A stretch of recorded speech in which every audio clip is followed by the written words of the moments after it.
악의가 없이 우연히 사람을 밀치거나 기회를 엿봄이 없이 무엇을 던지거나 보지 못하고 사람을 죽일 만한 돌을 던져서 죽였을 때에 이는 악의도 없고 해하려 한 것도 아닌즉 회중이 친자와 피를 보복하는 자 간에 이 규례대로 판결하여 피를 보복하는 자의 손에서 살인자를 건져내어 그가 피하였던 도피성으로 돌려보낼 것이요 그는 거룩한 기름 부음을 받은 대제사장이 죽기까지 거기 거주할 것이니라.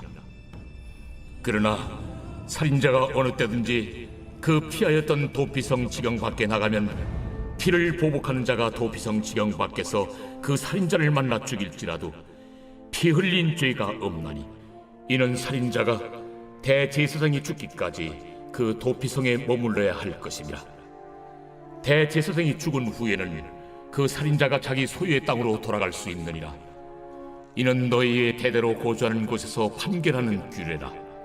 사람을 죽인 모든 자 곧 살인한 자는 증인들의 말을 따라서 죽일 것이나 한 증인의 증거만 따라서 죽이지 말 것이요 고의로 살인죄를 범한 살인자는 생명의 속전을 받지 말고 반드시 죽일 것이며 또 도피성에 피한 자는 대제사장이 죽기 전에는 속전을 받고 그의 땅으로 돌아가 거주하게 하지 말 것이니라. 너희는 너희가 거주하는 땅을 더럽히지 말라. 피는 땅을 더럽히나니 피 흘림을 받은 땅은 그 피를 흘리게 한 자의 피가 아니면 속함을 받을 수 없느니라. 너희는 너희가 거주하는 땅 곧 내가 거주하는 땅을 더럽히지 말라. 나 여호와는 이스라엘 자손 중에 있음이니.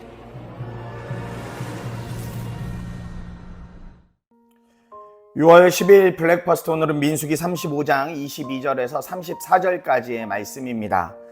어제의 말씀에 이어서 도피성에 관련된 이야기가 계속 이어지고 있습니다.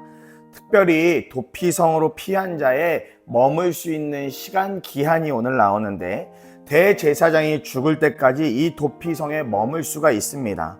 그러나 이 대제사장이 죽게 되어지면 자기 소유의 땅으로 그때는 돌아갈 수가 있게 되어져요. 25절에 피를 보복하는 자의 손에서 살인자를 건져내어 그가 피하였던 도피성으로 돌려보낼 것이요 그는 거룩한 기름 부음을 받은 대제사장이 죽기까지 거기 거주할 것이니라. 또 28절에 보니까 이는 살인자가 대제사장이 죽기까지 그 도피성에 머물러야 할 것임이라. 대제사장이 죽은 후에는 그 살인자가 자기 소유의 땅으로 돌아갈 수 있느니라. 이렇게 말씀하고 있어요.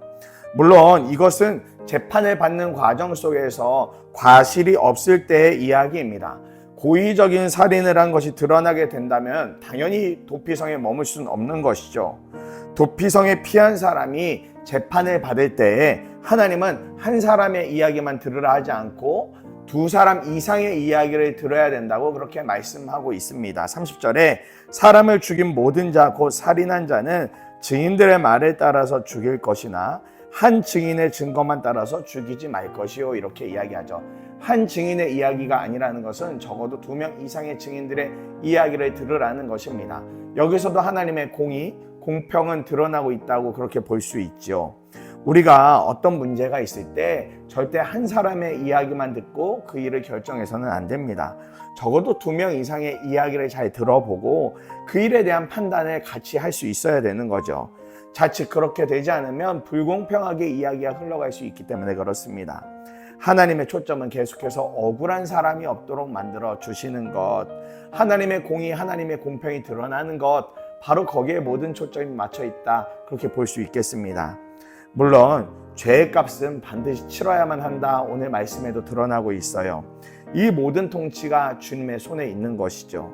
도피성에 있을 수 있는 자, 있을 수 없는 자를 그렇게 구별하는 것도 결국은 하나님이 주신 방법으로 다 구분할 수 있는 것입니다. 이것을 통해 우리가 알 수 있는 것, 생명의 권한은 하나님께만 달려 있다는 사실입니다. 도피성의 말씀을 통해서 우리가 이 부분을 아주 명확하게 해야 되겠습니다. 함부로 누굴 죽일 수도 없고 또 마음대로 죽인 자는 절대 그 생명을 가만두지 않는다. 이건 다 하나님 법 안에 거하고 있는 이야기이기 때문에 그렇죠.